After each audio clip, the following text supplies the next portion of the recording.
I want to ask first, what did you do to Guillermo? What happened exactly? Well, he came in my dressing room like he normally does. He sampled a few things that I had in there, a couple of vegetables and, plants that I had laying around. Well, I will tell you, we have never been in more danger than we are right now. I never imagined you recording a gospel album. Is that something that, was that your idea in the first place? It was, yeah. Well, my whole life I was, raised up in church. I was brought up in the church, and the world that we live in right now with all this negativity and this violence, I just wanted to make something to represent peace, love, and happiness, and to use my platform. And I will tell you something. It's a really good album, and it's very enjoyable to listen to. In that same way, when you walk into a church or a place where they have gospel music, you don't even have to know the songs. You instantly like it.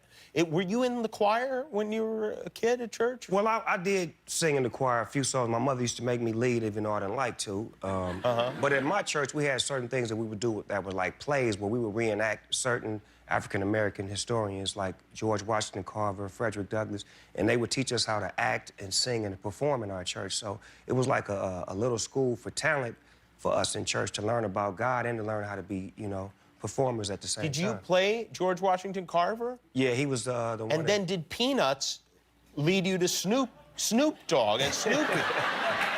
Is there a connection there? You know what, Jimmy? You may have found a connection to me and, Charlie. Interesting. I was listening to the album today, and you were talking about, the devil, the devil will show up, but we're continuing to do God's work. Do you believe in the devil? Definitely. What do you think the devil is like? President.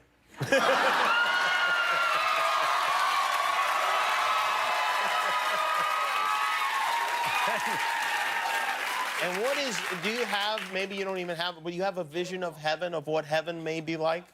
Oh, wow, I think heaven is a beautiful place. I think it's happiness. I think it's no diseases, no violence, just forever life and just everybody loving each other and, trying to get to the next day. That's my vision of heaven. Do you think they have pot in heaven? I know they do. Seth Rogen was here last week, and we were talking about the Mount Rushmore of pot smokers, and of course you are on that Mount Rushmore. And I think that Seth is on that Mount Rushmore. Who would you put on that Mount Rushmore? I would put Bob Marley. Bob Marley. Oh, I forgot. How could I forget Bob Marley? Now Seth has been kicked off the Mount Rushmore. Bob Marley's in there. Cheech and Chong. Cheech and Chong. I feel like they've strayed from the mountain. But they the first faces on the mountain, though. You can't. Oh yeah. They the ones who showed us what a mountain was. You're right. Willie Nelson has to be on the mountain. Willie P. Nelson is definitely on there. And by the way, Willie Nelson is the only person who's ever outsmoked Snoop Dogg.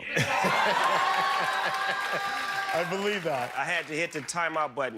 Timeout. Had you ever hit that button before? Never. Never hit that button? Never. Wow, that is something else.